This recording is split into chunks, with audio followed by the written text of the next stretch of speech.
Hello, I'm the Pink Phantom, and this is my podcast. Join me as I delve into the world of games and gaming, and especially old school RPGs. Together, let's voyage into the astral realm and check out my Phantom Thoughts.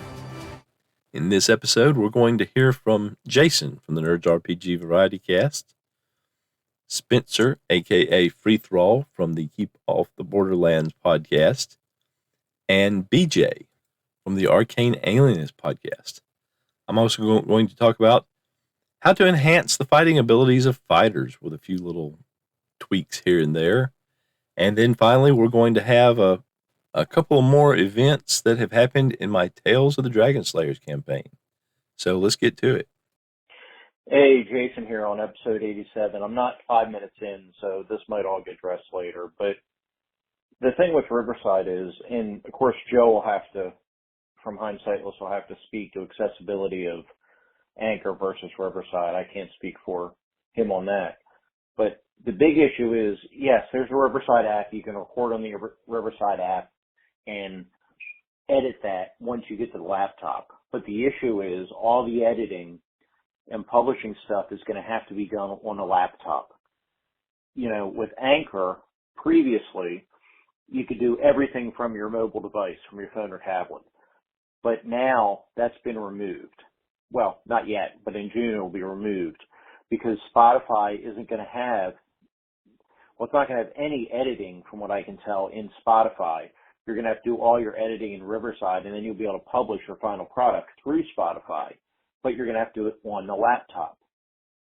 And that's an issue because there are people in the Anchor sphere that do all their podcasting, 100% recording, editing, publishing through mobile devices, and they are being shut out. So if you only ever use a phone to create and publish your podcast, this is going to knock you out of the park. And that's the problem. That's the biggest issue with Riverside I see, is it removes the ability to do everything from the phone and requires you to have a laptop. And there are a heck of a lot of people out there that don't have laptops to do everything from mobile devices. So it's squeezing those people out of the market. That's the biggest issue. And like I said, I can't speak to the accessibility differences, but the requirement of the laptop, I think, is a negative change because it forces some people out of the market. Well, thank you for clarifying that, Jason. That was the part that I guess I wasn't getting. Maybe I wasn't listening well enough, but I was just mainly hearing, well, it doesn't have an app. When I was hearing it talked about, and you have to record on a computer somewhere. But now that you say that makes a lot more sense to some of the reactions I'm hearing. And yeah, I've heard since then on other podcasts people talking about, yeah, this will probably be the end of my podcast when this rolls out in June. I'm looking at other options or what have you. So yeah, that is a pretty bad deal, and it's kind of strange because more and more and more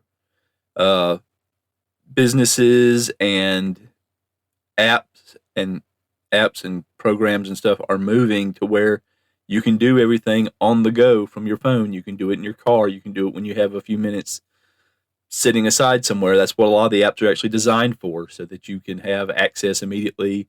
And when you have a few minutes throughout your day, if you're on the go, you can take care of it. So it's strange that it's going that way. But thank you for clarifying that for me, Jason. I really appreciate it. Hey, Pink Phantom, Spencer here. I was just really intrigued by the use of the word filibustering there, and I kind of looked into the etymology of it, and yeah, it being the corruption of the Dutch term for freebooting, and freebooters being people who robbed supply convoys. So thinking about it in those terms, I can kind of see how that has been adopted by politics in the sense of trying to disrupt or prevent the progress of something. Literally a hold up to halt proceedings. But yeah, just really found that interesting. Thank you for another great episode. Take care. Thank you for that, Spencer. I always like learning interesting little tidbits like that. It's always fun to come across things like that. I should really pick up the dictionary more and see what words actually mean. Ones that I use on a daily basis, maybe incorrectly or that have several different meanings. I always like words that have different meanings, and sometimes one or two of them kind of stand out from the others. They're sort of related, but they're very different from each other. And the filibusters, that would be a great name for your adventuring party. Anyone out there who's looking for a name, it would also be a good name for your D&D based band if you have a D&D based band. The the filibusters or the freebooters. Either one would be great. So thank you for that, Spencer. Good information. Always good to hear from you. Thank you very much. Hey, Peak Phantom, it's BJ.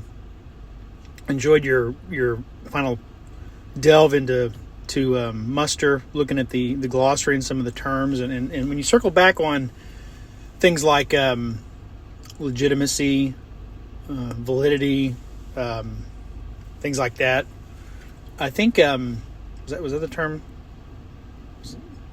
Valid, legitimate, I don't know. Anyway, those kinds of terms, which I think have kind of been, some people have not been real keen on kind of his choice of terms, but as you're talking about him again, it makes me think that he's talking about his approach to the wargaming way of playing Dungeons and Dragons, and what would be a legitimate and valid way to do that. I mean, I think you're doing a good job of pointing out he's talking about how do you stay true to the method or the approach to D&D he's trying to describe in the book. It would be interesting, though, to take those same concepts, not with his sort of standards for what is legitimate or not legitimate or real or not real or whatever, but to articulate whatever type of D&D you want to run, whether it's the wargaming way or some other approach to what you want out of the game, but to use those same terms to say, well, how are we legitimately playing the type of D&D we have set out to play, whether that's a wargaming or something else. That seems like a really good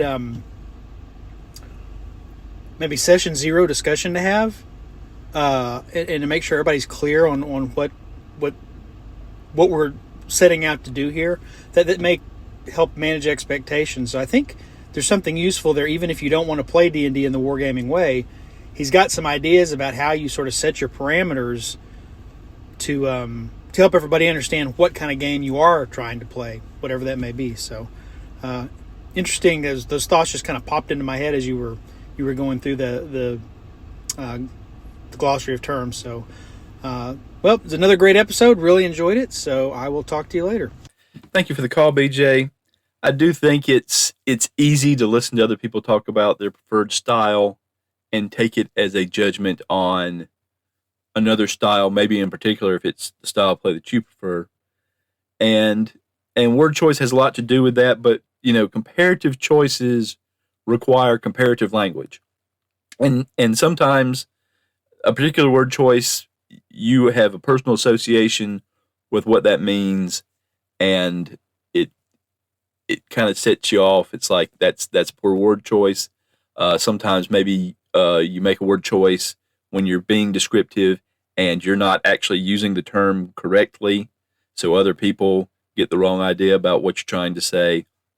And sometimes it's just a matter of a disconnect of ideas where, maybe especially in kind of the Twitterverse version of the RPG hobby, where people have settled into camps, and so they're looking for attacks on their camp, or they think that a certain camp is against the way that they play, and so they take everything they say and examine it under a microscope, so to speak.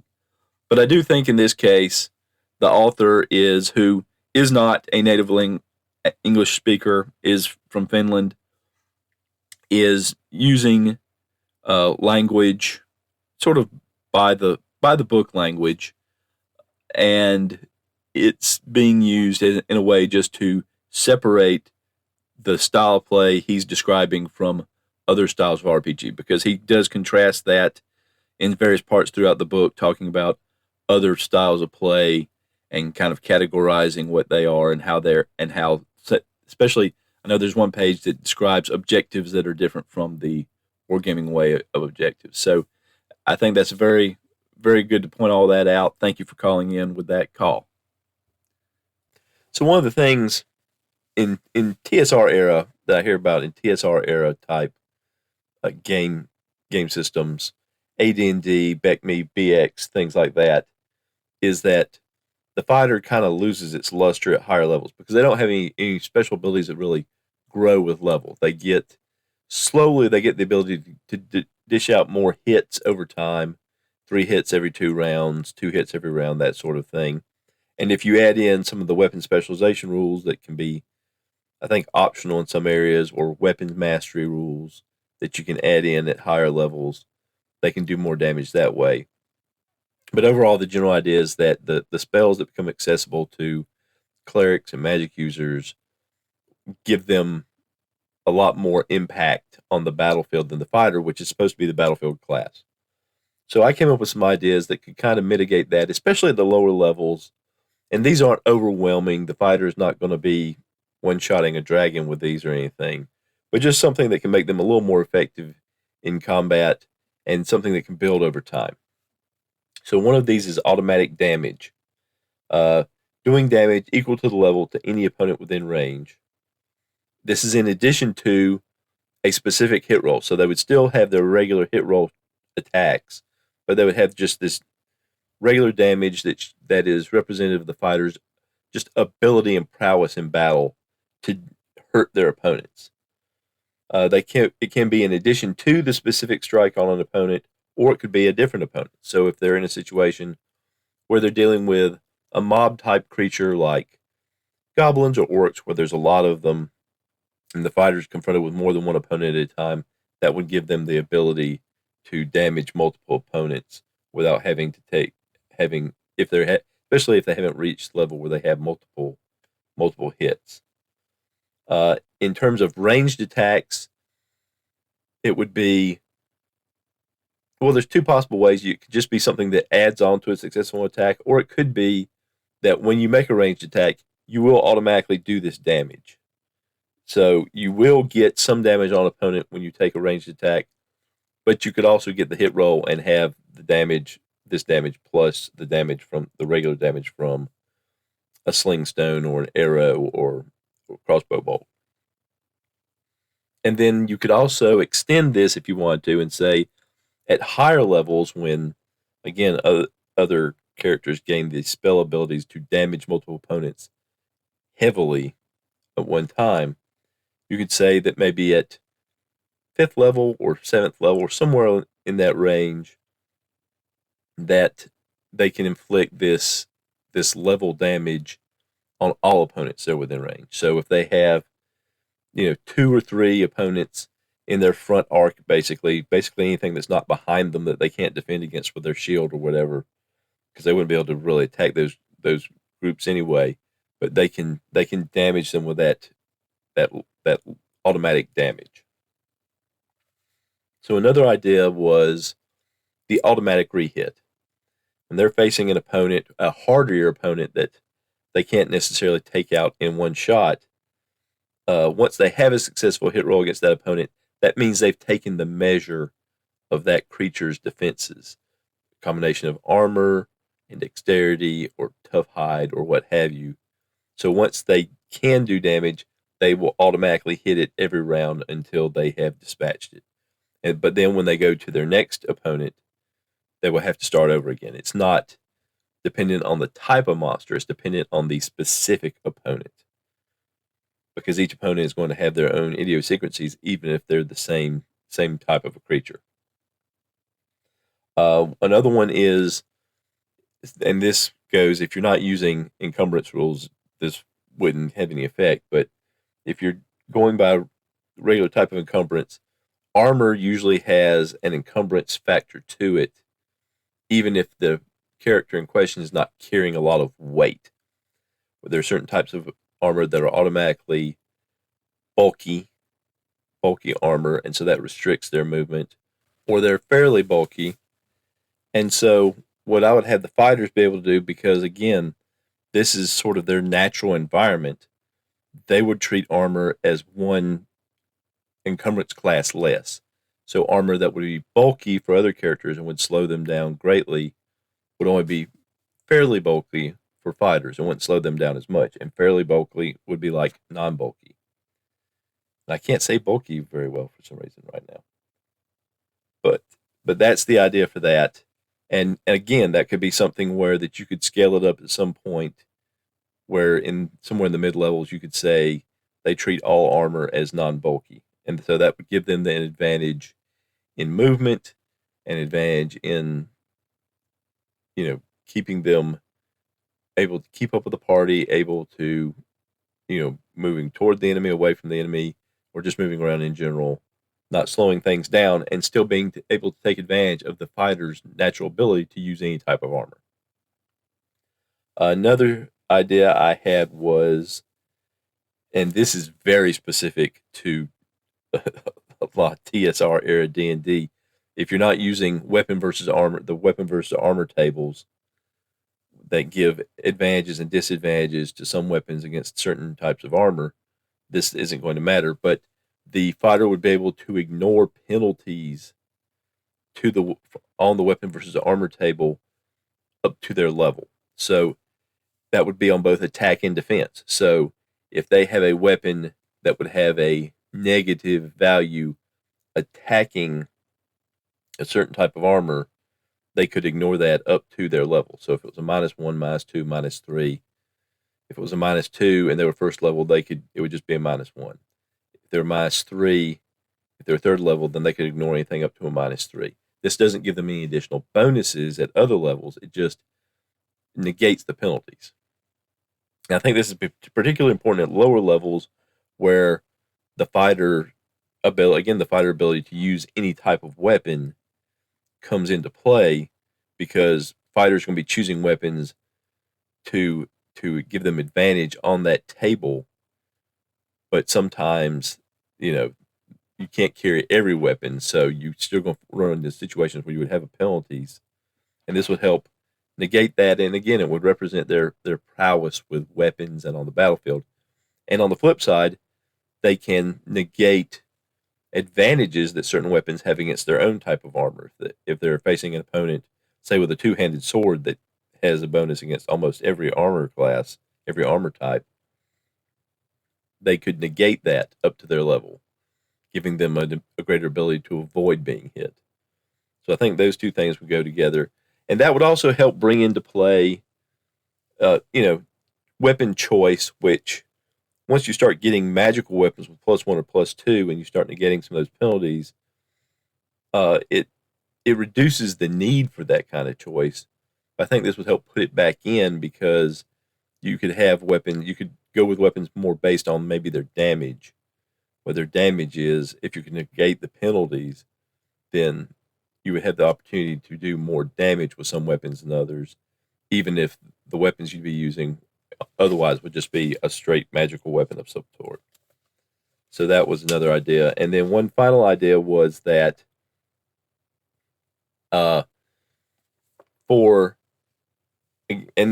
this supply would apply more to a TSR era where you're utilizing your ability score generation functions, and maybe you don't get all the abilities you want. You don't have the ability to move your ability scores around, or you're using a method. If you're using 3d6 down the line, you don't have any control over where your best scores go. If you're doing something like just 3d6 and arranging to taste, your scores, you still wind up with some fairly low scores and some fairly high scores. And just as an idea to give the fighter a chance to put something other than just, okay, we're going to go strength and constitution or strength and charisma, to give the fighter kind of an ability to utilize all of those ability scores, regardless of where their top scores end up being. After a round of combat, so they've had an opportunity to fight a particular opponent, they can gain hit roll and damage bonuses, not just for strength, but also for intelligence and wisdom. So they're able to bring their battlefield knowledge and their battlefield experience into play after they've had a chance to size up an opponent to give them that extra bonus. So as the combat goes on, they get a little more familiar, they get a little stronger in terms of their ability to fight what they're up against. So those were just some ideas I wanted to throw out there. Something I've seen off and on throughout, especially in the OSR areas and OSR discussions about how to keep the fighter relevant and to keep the fighter's advantages of being able to use multiple types of armor and multiple types of weapons to the forefront, and just to make them feel like the battlefield masters that they're supposed to be. So, what do you think about those ideas? What kind of ideas have you heard before? What kind of ideas do you have? Do you even think it's a problem? Let me know. And now, more from my solo AD&D RPG campaign, Tales of the Dragon Slayers. The troops that are protecting the party's lair have sighted some giant goats in the area, grazing nearby. They're going to attempt to capture them, to tame them, to use them as livestock. It states in the monster manual that sometimes they can be tamed and used as steeds, so I don't know why they wouldn't be able to be used as livestock. There are 12 of them, and also per the monster manual, the 5 that are beyond 7 are younger goats. So a group of troops have grabbed some rope, and they're trying to kind of surround the goats using the trees and bushes as cover, to kind of hem them in and kind of approach them and hopefully be able to at least get a hold of the adults, with the idea that the younger goats will follow along, especially if they can corral the lead goat, as it were. So first, let's see how successful they are at being stealthy. These are experienced troops, have experience outdoors, experience being stealthy outdoors. There will be they have ways of signaling each other that maybe shouldn't spook the goats. On the hillside itself, they have some archers that can serve as sort of sightseers, and if things go wrong, serve to try to take out the goats before they take out a lot of the men if the goats get aggressive. So I'm going to give it a 50-50 chance. And with a 41, they are successfully stealthy. So now let's see, how do the goats react when these men start coming out of the cover they're in and approaching them? And I'm just going to use the reaction table, even though that's really supposed to be for intelligent beings. So here we go. And it is a 83, which is friendly immediate action. So I think this means that they let themselves be approached. Some of the men will say have experience with farm animals. Maybe they have some fodder for them that they use for their horses. And so how likely are they to be tamed under this circumstance? I'd say, well, I mean, we could say 83%, but let's give it about a 60% chance that none of the goats get spooked if they start putting ropes around their necks, and it's kind of leading them off to be with the horses and try to keep them in a impromptu corral that they probably rigged up for their horses by now. And 17, so they have successfully placated the goats, and now they have themselves some goats. They can have some fresh milk. They could eventually probably isolate one and maybe butcher it, and they have the potential for even steeds, as the monster manual says. So another successful encounter here for our party troops. Day 114 at the Dragon Cave. The Raging Snouts orc tribe has taken possession of the cave and has built a palisade and a ditch around it, turning it into their home lair. A group of hill giants that frequents the area was once fed by the party at threat of violence. and have returned recently, seeking more food. Finding no one at the cave, they departed, but now the time has come for them to return. They don't know the orcs are there, so this is going to be a new encounter for them. So the first thing we need to do is to determine if either party is going to be surprised. So a 1 or 2 on 6-sided die. So are the orcs surprised by the hill giants? They are, with a 2. Are the hill giants surprised by the orcs? They are not, with a 6. So now we determine the encounter distance. Because this is taking place in hills, it's going to be a -1 per die on 64. It's also going to be -2 because of the surprise factor. That's just a straight -2, not per die. And the -1 per die is because these are forested hills. So here we go. 66. That's a pretty low roll. It's a grand total of 12. -1 per die is -6. That's 6 -2. That is a encounter distance of 4 inches, which would be 40 yards. So now how will these two groups respond to each other? According to the DMG, the hill giants have a negative neutral feeling toward the orcs, so there's no adjustment to their reaction die. The orcs have an antipathy toward giants, the hill giants, so they will have a -10 to their roll. So for the orcs, the roll is 75 -10 will be 65 uncertain, but 55% prone toward positive. So let's roll again on that. And with a 43, it's a positive reaction overall for the orcs. And for the hill giants, they roll 100%. So they are enthusiastically friendly and immediate acceptance. So the encounter goes something like this. Chief Porcus is roused from his tent, not his tent, from his particular lair by guards stating that there are hill giants that have approached their lair.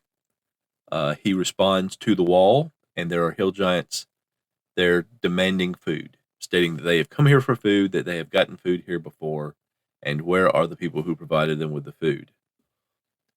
Initially, the orcs are wary of these giants, but the chief sees an opportunity.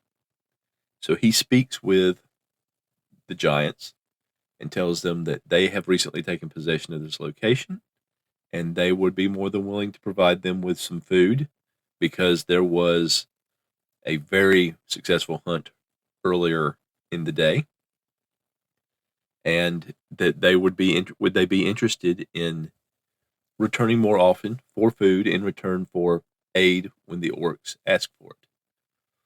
The hill giants, upon being fed, enthusiastically agree, and they even go so far as to clue the orcs into where their lair is. Let's see how far away it is. Let's use the 66 again, and we won't use any modifiers. We'll just see how far away it is.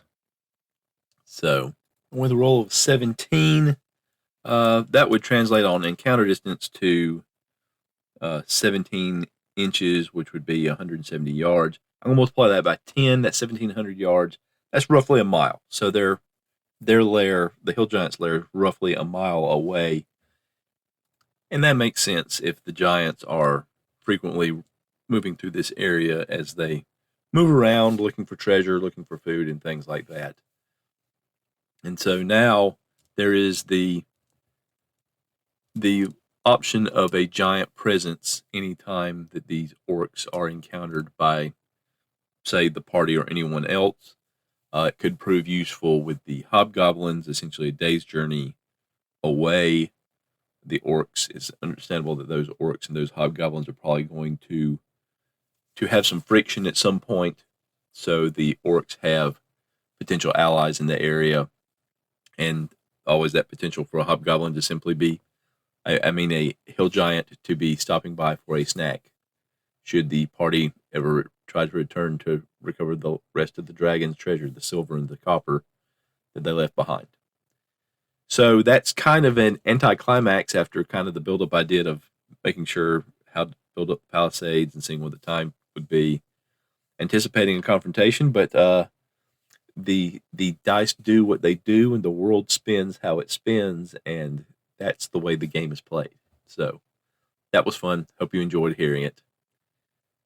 And another little piece of the puzzle in the world of the Dragon Slayers. The opening music of this podcast is Strength of the Titans, and the closing music is Late Night Radio, both by Kevin MacLeod of Incompetech.com, licensed under Creative Commons by Attribution 4.0 license. Thank you for listening to Phantom Thoughts. I would love to hear your feedback. You don't have to be part of the show. If you want to contact me and let me know, hey, these is for your eyes only. I just wanted to give you thoughts, ideas, response, and it's really for your eyes or ears only. That's absolutely fine. I'd love to hear from you either way. So just let me know when you contact me.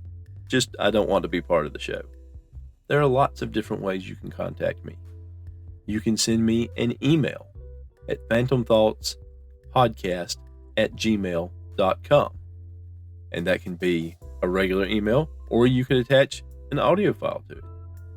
You can use the message button on my podcast site on podcasters.spotify.com/pod/show/phantom thoughts. You can contact me via my Google Voice number, 864-209-1441. You can contact me via SpeakPipe at www.speakpipe.com/phantom thoughts. You can contact me on Discord, The Pink Phantom. All this contact information is listed in the show notes of every episode. And thank you for those who call in. Thank you for those who don't call in. I appreciate you listening and hope you'll listen again next time. Until then, I hope you have a great day.